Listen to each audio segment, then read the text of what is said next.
finds Varela. Varela to strike for a debut goal. Can he play this across to Adeyemi? Oh my word. Kalulu gets challenged by Griezmann off the bar. Season 3 of this Leeds United career mode is upon us, and we have been given £114 million to spend in the summer transfer window. And in terms of my transfer plans for this episode, left back is definitely somewhere I want to improve. Both Lucanets and Firpo are rated 78, but Lucanets has a massive potential as opposed to Firpo, who I think is pretty much maxed out and he only has 1 year left on his contract, so I'm thinking I'm going to put him on the transfer list. Next up is central defence. I've got Kalulu on 81, Struijk on 80 and Robin Koch on 79. 3 very strong central defenders, but I've only got 1 youth player on 70, so a backup centre-back or a first-team centre-back is another thing definitely on the agenda. Next up is a central defensive midfielder. I've got Tyler Adams on 77, Mark Rocker on 78. This is definitely an area that can be improved. Now, I'm not sure which one of them I'm going to sell first, so what I'm going to do is I'm going to stick them both on the transfer list and see which one gets the higher offer. Whichever one does, I will sell that player and then keep the other one and hopefully bring someone in new. And in central midfield, Shaparenko is obviously the leading light, as well as Jacob Ramsey. Fagioli, a good young backup at 78 with a massive potential as well, with Aronson also being in the mix. Normally he plays as a cam, but I'm thinking he didn't really play too much last year because we didn't have too much rotation, but hopefully he will get a few games this year, and I'm probably going to try and retrain him into a central midfield position. So for the time being, I'm pretty happy with my options in central midfield. That is also the case with my winger positions as well. I'm very happy with Dan James. Popescu isn't the rating that I would have liked him to have been, but I think with a lot more game time this year, he will definitely develop. Sinisterra is obviously one of my best players, and Brennan Johnson has been a really astute signing since he's come in. And up front, Adeyemi is definitely my star striker, and Gelhardt hasn't really progressed as much as he was doing in the first season. Again, it's due to game time. I'm 50-50 whether or not I'm going to loan him out. It depends on whether or not I've got enough money to bring in another striker, so I'll probably wait until the end of the window before I make a decision on that one. So the key positions I want to improve this summer transfer window are left back, centre back and central defensive midfield. And depending on if I have enough money, I might consider loaning Gelhardt out and bringing in a new striker. But just before we get started with our transfer business, let's head over to the board objectives for this season. They want me to score 7 goals at home on the bounce, and they also want me to sign 1 veteran player. What is the point in that? I've gone from no European football to them now wanting me to get to the semi-final of the Europa League, and they also want me to finish in a Champions League place and reach the round of 16 in the FA Cup. Oh my word. And finally, they want a profit margin of almost 26 mil. This is just ridiculous. And so the first signing through the door this episode is Alan Varela from Rangers. He is a central defensive midfielder. I brought him in for 29.3 mil. He can play in central defensive midfield and he can play in midfield, central midfield I should say, as well. He's rated 79. He's a very good squad player, but he will definitely come in our first team. What a great signing to kick this episode off. And one big surprise of this episode, as you can see, is Matt Doherty is leaving the club. I had not planned on selling him, but in the end, West Ham came in for him for 7.2 mil after a bit of negotiation. I bought him for around 4.3, sold him after 1 season for 7.2, having not really featured too much. He's about 32 years of age. I think that's a pretty good deal. And with Matt Doherty out the door, I have gone big on a right back to replace him. That's right, it's Pedro Porro of Sporting Lisbon, formerly of Manchester City. In the end, I bought him for 47.7 mil. Quite a big transfer fee, but we've definitely got the money to be able to afford it. He's rated 85, and I think that is a brilliant signing. And sticking to the theme of fullbacks, there is Junior Firpo literally out the door for us. A £12.6 million offer from Lens, too good to turn down, and Junior Firpo is the next man who leaves Leeds United. Now this one was a really difficult one. You can see Tyler Adams is the next one out. It's a bit of an exodus here from Leeds this season, but we need to improve to go to the Champions League. Tyler Adams was someone I really did enjoy playing with, but unfortunately he has to make way. And as you can see, Leicester ended up coming in for him for 15.7 mil, which I thought was a pretty decent price. So in the end, I'm going to keep Rocker. Tyler Adams is gone, and that central defensive midfield all sorted. And after selling a couple of players, I've finally got my hands on a left back. That's right, it is Owen Wijndal from Ajax. He comes in for 36.6 mil. He's rated in the 80 plus range, and again, it's, I think, a brilliant signing. And as you can see, what is at the moment going to be my final signing of the transfer window, a bit of a left field one, is Ben Godfrey for 18.7 mil. I needed a backup centre-back. He's a decent age, he's a decent squad player, and I think I only had 20 mil left to spend. He will be a pretty decent signing for us. And all of that leads us very nicely onto our very first game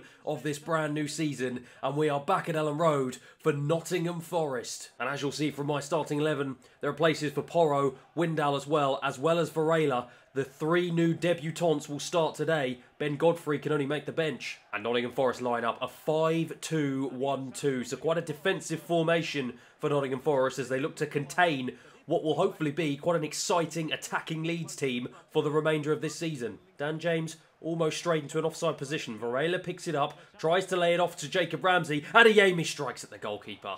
Adeyemi, can he find Jacob Ramsey? He can. Can he find Sinisterra? He also can. Sinisterra on his right, and that is way wide. Going to be a corner here that Dan James will take. Goes to the near post. It's a big head, and it's a big goal for Kalulu. It's our first goal of the season, and it's a brilliant head from a great corner. Porro. Nice ball into Shaparenko. Shaparenko almost took too much time, but then managed to just dance his way ahead of the defender. Into Adeyemi. Great save. Gives it straight to Kalulu, who gives it straight back to him. Dennis. Lingard has it now. Kalulu. It's off for a corner. Struijk with the counter-attack now. Goes down the line. Looks for Sinisterra. Sinisterra is all on his own. Doesn't have any options, so he checks back instead. Finds Varela. Varela to strike for a debut goal. To Dan James, who has the pace to drive down the right-hand side. Can he find a good ball across? He finds a great ball. And he has got the pace to beat Struijk. Drives into the penalty area. Struijk trying to hold him up. Good defending.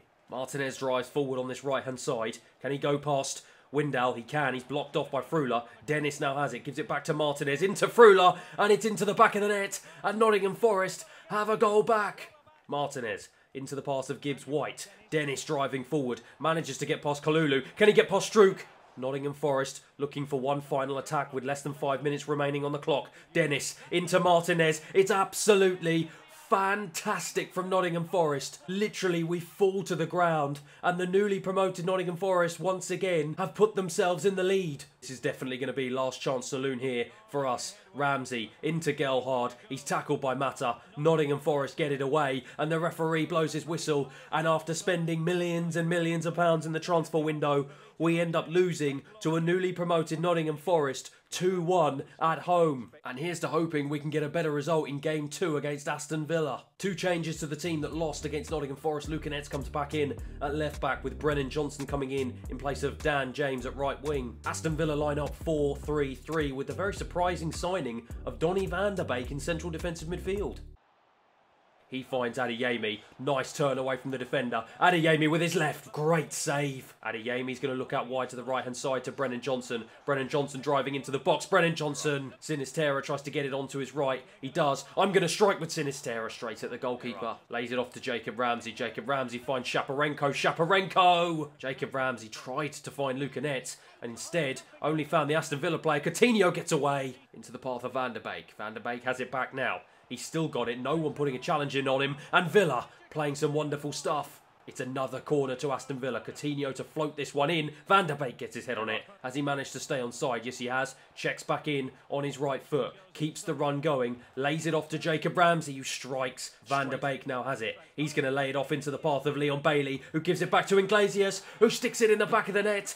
And our poor start to the season continues. 60 minutes played. Aston Villa take the lead. Into Popescu. Popescu's going to try and play a ball right over the top to Brennan Johnson. He does. Can he play this across to Adeyemi? Oh, my word. Wins the head there. Popescu coming deep to try and collect it. Popescu trying to make things happen here. Into Shaparenko. Shaparenko's going to look for Windal on the left-hand side. He's going to look for a ball across. It's not good enough. Varela is there. Gives it out to Windal again. Windal across the box. Into the path of Popescu, who finds himself on the right-hand side. And we get an equaliser here. Varela somehow finds himself out wide on the left wing. Lays it off to an on-running Popescu. He's going to try and drill it across the box. Can we get there ahead of Bailey? I don't think we're going to. Well, we do just. But the referee blows his whistle. It finishes here 1-1 at Villa Park. And our poor form, poor start to the season continues. And here we are, it's transfer deadline day, and as you can see, there's already some big deals happening. The likes of Soler going from PSG to Liverpool, and Nicolo Barella going from Inter to Real Madrid for 112.9 million. Unbelievable. And at the end of it all, the biggest deals that did happen over the course of the summer, De Ligt going to Chelsea for 113.6 mil. Barella, of course, going to Madrid. Pulisic going to PSG for 93 mil. Tielemans going from Leicester to PSG for almost 90 mil as well. Kimmich going to Inter. Gakpo going to Barcelona. Antony going to Wolves for 82.6 mil. That is crazy. Schüller, he goes to Napoli for 78 mil. Pau Torres leaves Arsenal for Atletico Madrid. Musiala goes from Bayern Munich to Wolves again for 71 mil. What on earth is going on with Wolves? Bremner, Lucas Hernandez, Christensen, Rudiger going to Spurs, Laporte, Guedes. Unbelievable. Bruno Fernandes as well. Rafinha. Some massive. Isak as well to go into Bayern Munich. Some absolutely massive transfers across this window. But as for us, Porro, Windal, Varela and Godfrey, the 4 incoming transfers with Tyler Adams, Firpo and Matt Doherty being the 3 major outgoings. As well as that, there was also some fringe players like Hijelda, Yabi, Perkins, Somerville as well, either going out on a transfer or going out on loan. And normally I end the episode on the transfer deadline day, but we do have one more game to play, and as you can see, it is at Ellen Road, a very wet and windy Ellen Road, against Everton. And there's a few changes from the team that drew against Aston Villa. Windal back in at left back.